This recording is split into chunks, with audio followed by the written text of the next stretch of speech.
2019 became a year where we saw something from Ford. We saw a rise in interest in mid-size trucks once again with the delivery of the Ford Ranger back to the North American marketplace. Unfortunately, like our European counterparts, we did not receive the Ford Ranger Raptor. But we had our Ranger back again. This was great. Great news for a lot of people, a lot of North American people looking at mid-size trucks. We now had something else to look forward to. And we didn't just have to go out and buy an F-150 base to get the smallest truck. We can now get our Ranger again. Unfortunately, this time, there is no tie-up with Mazda. And this is all Ford tough. AutoLooks.net Autopod, streaming day or night, coming right at you, right here, right now. Welcome back to the AutoLooks podcast. I am your host, as always, the doctor to the automotive industry, Mr. Everett J himself, coming to you from AutoLooks.net, our main host website, and Podbeam.com, our main podcast host website. Big or small, we have them all, corporate link websites from around the world on AutoLooks.net. Now today we're going to be taking a look back at a truck that's been around for a long time. Its history dates back all the way to 1972. The original name on its product dates back even further. Yeah, the year was 1972. And Ford was jumping into bed with Mazda. They were jumping into bed with them over a deal to make a little truck to rival the new entries from Toyota, at the time Datsun, now Nissan, and even Mazda. They wanted to get into the compact truck market for North America. They had their regular full-size pickup truck, the F-150, and they even had the Ranchero, but they needed something small, something to go after the gas-conscious mind. And in 72, Ford brought the Courier mini truck to select markets around the world, utilizing a Mazda platform. Now, this name was once used even in North America during the 1950s on the Courier panel van, and the name was utilized all the way up until the 2010s in Middle Eastern and South American marketplaces as the Courier as well. It was originally built off the B-Series platform, and it was imported into North America. And due to a rise in the size of the Falcon-based Ranchero to the Fairlane platform, Ford needed a new entry-level pickup truck. Ford, a company that always kind of sees things before it happens, where they sold off divisions to keep themselves from going under during the 2008 crisis, Ford was ahead of the game once again, getting into the small truck ring before the gas crisis. And built in collaboration with Mazda, it helped them save money. For a little truck, it had an impressive 1,400-pound payload capacity. Now, for its markets, the Courier was restyled with a Ford front grille with larger headlamps similar to that of the F-Series pickup trucks of the time. This helped to differentiate this product between the Mazda. But the Mazda product was only available in North America for the first 2 generations. It lived on for 4 generations, but only 2 in North America. The Courier nameplate was used again in Europe for the Fiesta-based compact pickup truck during the 90s and early 2000s. Like we said, the name disappeared. But eventually, in North America, our chicken tax appeared. Now, to avoid this 25% chicken tax on trucks for both Mazda and Ford trucks, were imported as cab chassis trucks to try and go around it, being sold as commercial vehicles. Kind of like how Ford got caught a couple years ago bringing in commercial vans from Turkey. They had seats in them, and they took them out to get around the commercial chicken tax. In 1976, Project Yuma commenced by Ford to replace the Courier with a domestically produced compact pickup truck. This was to avoid the chicken tax and to keep them from getting nailed when they got found out that these chassis trucks were being used as regular pickup trucks. Now,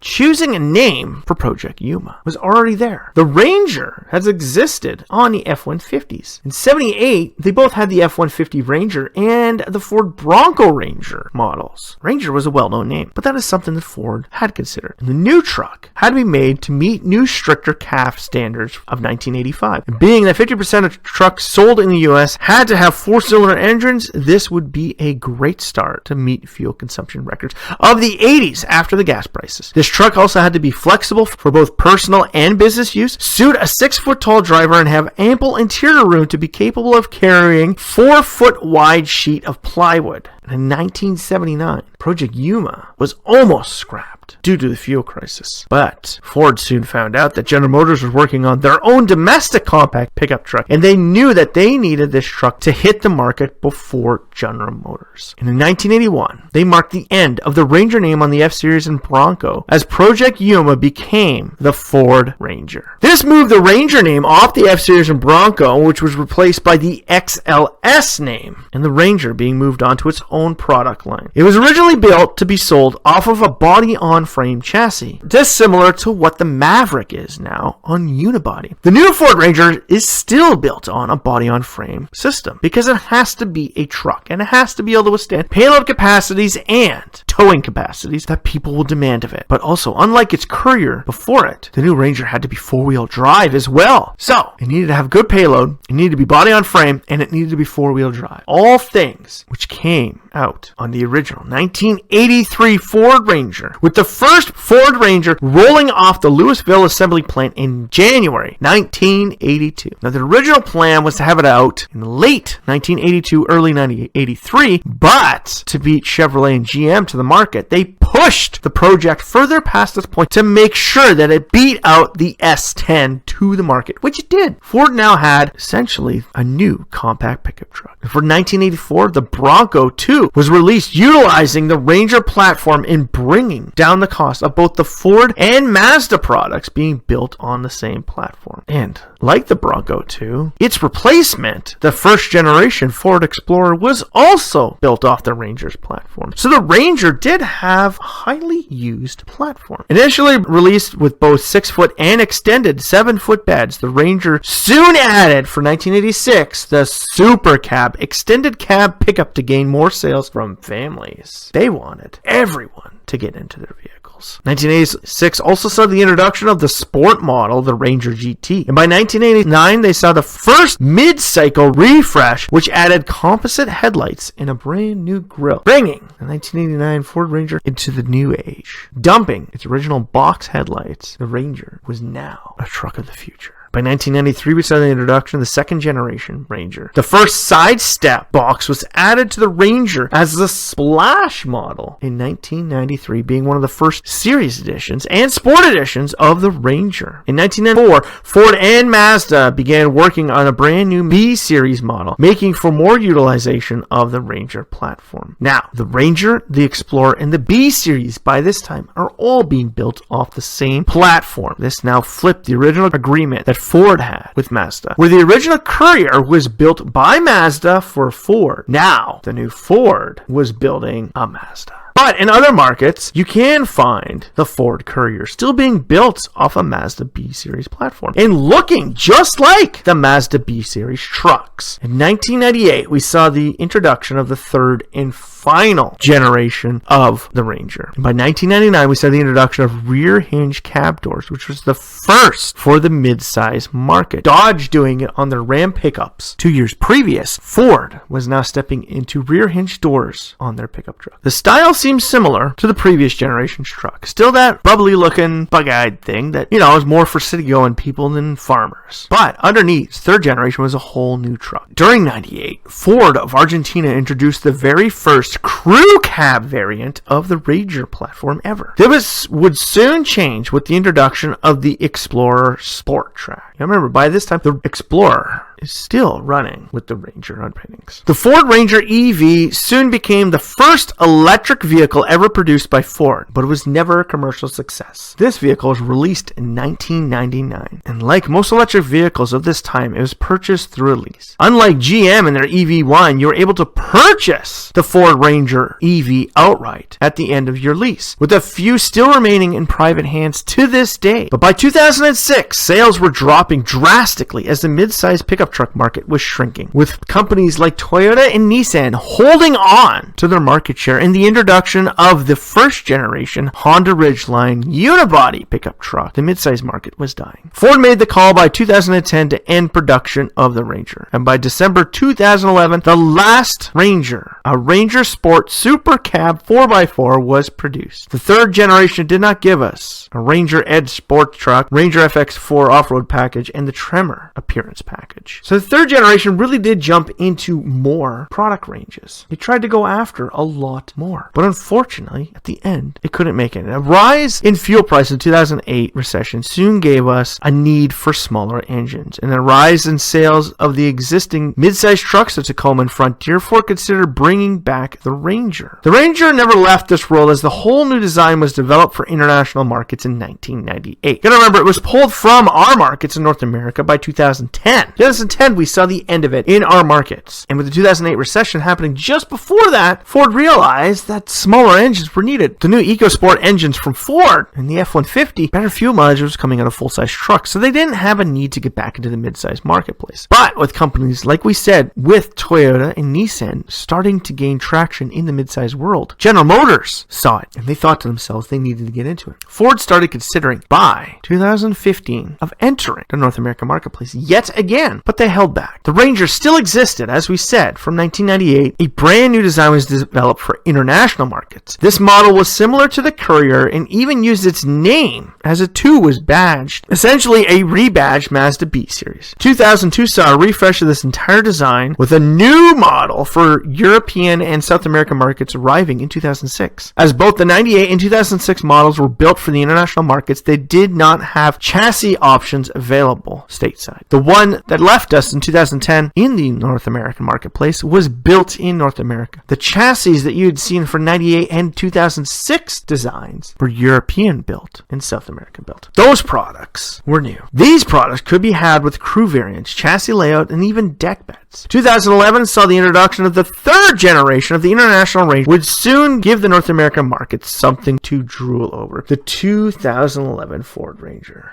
It was the new vehicle. We saw it. We wanted it. But North America wasn't getting it. Because the interest in mid-sized markets were greater elsewhere in the world than in North America. In North America, by 2011, full-size trucks were big money. Gotta remember, this is the days of the Hummer H2. The end of the days for the Hummer H2, but still, nonetheless, people were still into big markets. With interest back in the mid-sized market, Ford soon realized that the third generation from the International Ranger to build their new American Ranger. And with a mid-cycle refresh in 2018, the new global Ford Ranger was here to stay, and by 2019, North America had their Ranger back. But we didn't get the Ranger Raptor. Still waiting on him. This was built off the brand new Ranger T6 platform developed by Ford of Australia. Funny, considering the fact that by the time this product was released in 2019, Ford of Australia did not exist. One of the last products that Ford of Australia built for the global market was a vehicle that they would never build in their home market, as Ford would soon leave the Australian marketplace, leaving the Falcon and Ute to their own deathbeds. Mid-cycle refresh made it possible for the Ranger to be reworked for a global audience. The new model gave way for a smaller Raptor for the European market only, but not us. This was due to the timeline of delivery and compliance with the North American market safety regulations. That's why we didn't get the Raptor. It does not meet our regulations. It was developed off of the global platform and not the North American platform. There is a difference between the two of them. We have a little more stringent safety features, especially even in Canada. We need better safety features for snow and even ice. As the T6 was first developed for the international markets, updated and platform for power would make it harder to meet NCAP testing. The second generation Ranger Raptor will arrive when the next generation Raptor is here. And the next generation Raptor is being built in collaboration with Volkswagen for their new global Amarok, which unfortunately will not be coming stateside because Ford doesn't want competition for Volkswagen here. Like we said before, Volkswagen needs a pickup truck to become sustainable in the North American marketplace. But unfortunately, Ford isn't going to let them have the Ranger as their backbone to the Amarok pickup in North America. If they want to defeat the chicken tax, they got to build it here. So we're more likely to see a Volkswagen Atlas pickup truck than the Amarok, which kind of sucks because the Amarok will also have a Ranger Raptor. Ford and Mazda parted ways as the last B series rolled off the North American lineup in December 2009. Since Ford sold off their shares in Mazda, their partnership is dissolved and there is no possibility of a new B series for the North American marketplace. No major sport model was ever produced for the Ranger except Explorer Sport Track. They did have the Adrenaline model, which came too late to save both the Ranger and the Sport Track. This Splash was as close as we ever got. A new Tremor, FX4, and off-road package are now helping the brand new Ranger gain some ground in the aftermarket world. But will the Ranger hold out, or will the F-Series win the day again? Can the Explorer return on a Ranger platform as well? Well, as we are seeing, it can. But the new Explorer built off the Ranger platform is the brand new Bronco, which is the answer to the body-on-frame SUV that Ford desperately requires. So don't expect to ever see the Explorer go back to a body-on-frame stance, as the Bronco is now the sibling to the Ranger. And for the future, we believe that the Ford Ranger will sustain its place in the market share for at least the next 15 years. Whereas products like the Maverick are moving in, Ford now sits in every major truck market in the North American marketplace. You can now go from a Maverick to a Ranger to an F-150, F-250 to the top of the line F-350, maxing out over 6 figures and starting at just over 18. Ford has the truck market surrounded.